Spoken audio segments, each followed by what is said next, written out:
Bonjour à tous. Nous allons travailler aujourd'hui sur le rangement, puisque vous avez passé déjà pas mal de temps à trier et attaquer vos gros dossiers. Il est temps maintenant de travailler sur la mise en place de nos dossiers à l'intérieur de différents outils. Alors nous allons voir justement aujourd'hui, quels sont les outils que nous avons à disposition. Ce qui est important à savoir, c'est qu'il n'y a pas un outil parfait. Il y a le rangement et l'outil qui vous convient le mieux, et puis aussi en fonction de ce que vous avez à la maison. Alors, on va démarrer par le classeur.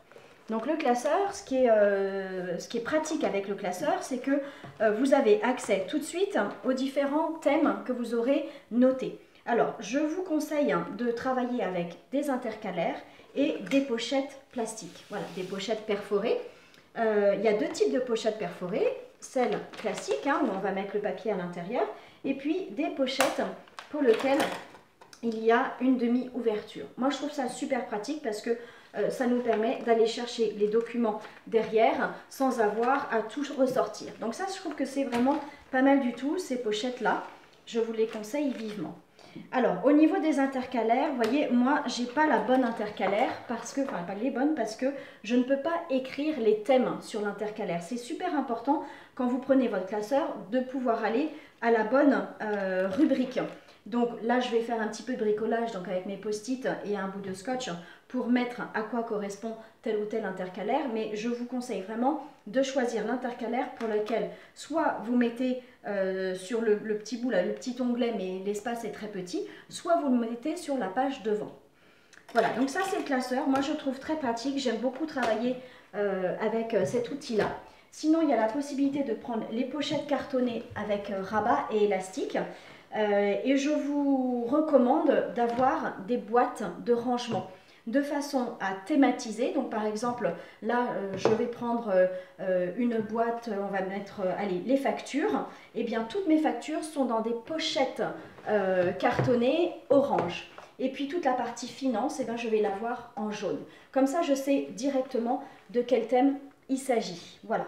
Alors, dans les pochettes cartonnées à rabat, je vous propose soit des pochettes rigides et à l'intérieur, on peut mettre des pochettes souples pour des sous-thèmes, soit des pochettes comme ça, plastifiées avec un petit encart. C'est aussi sympa, c'est pas mal du tout. Moi, j'aime bien.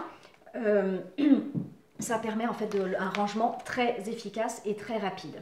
Alors, dans quel cas est-ce qu'on va avoir une pochette comme ça avec rabat, la pochette rigide et souple? Et bien, par exemple, les impôts. Alors, je vais prendre ma pochette à impôts.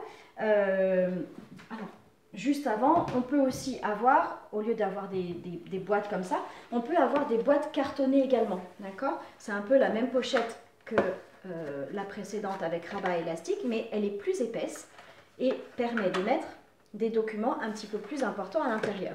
Donc là, par exemple, je vais prendre ma pochette impôt et j'ai dans cette pochette-là eh bien, les différentes années qui nous concernent. Donc 2019, puisque c'est les impôts qu'on déclare en ce moment. Et puis les 3 dernières années, puisque vous savez, les impôts nous demandent de garder les 3 dernières années et l'année en cours. Donc j'ai mes 4 pochettes rigides, à l'intérieur desquelles j'ai des sous-chemises. Donc les sous-chemises que j'ai choisies pour mes impôts, c'est revenu 2019, taxe d'habitation 2019 et taxe foncière. Donc pour nombreux thèmes comme ça, on va avoir des sous-chemises. Ça peut être le cas de la santé, vous avez la CPAM, vous avez la mutuelle.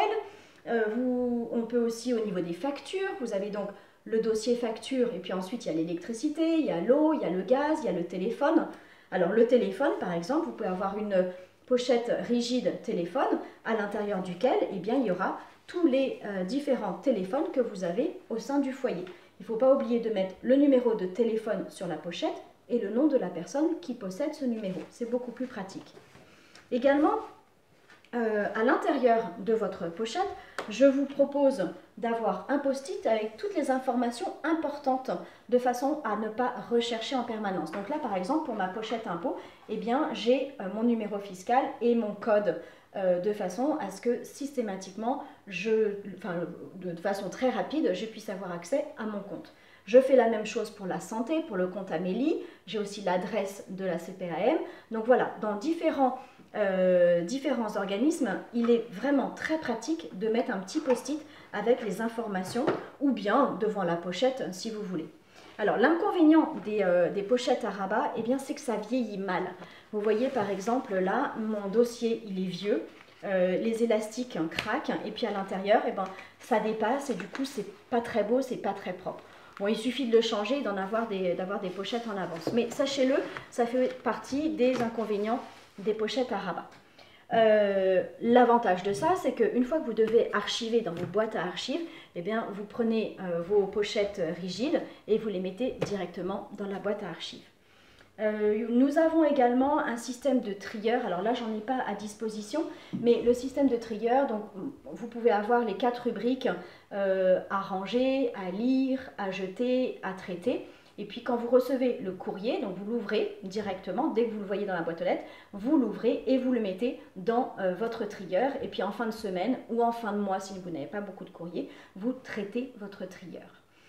Voilà, il me semble qu'on a fait le tour des différents outils pour faire un bon rangement à la maison. À vous maintenant de travailler et de trouver aussi l'endroit idéal pour ranger vos dossiers. Ça peut être sur une étagère, à l'intérieur d'un placard, mais il faut que cela vous convienne et que ça vous donne envie de les traiter. C'est pour ça que moi je trouve que des boîtes à archives avec des couleurs, ça met du couleur dans votre vie, ou des classeurs de couleurs, mais il faut que ça donne envie de le faire, parce que l'administratif en général, c'est un petit peu rébarbatif. Donc voilà, je vous souhaite une très bonne journée de rangement. Je vous retrouve demain pour la prochaine visio et je vous souhaite plein de courage.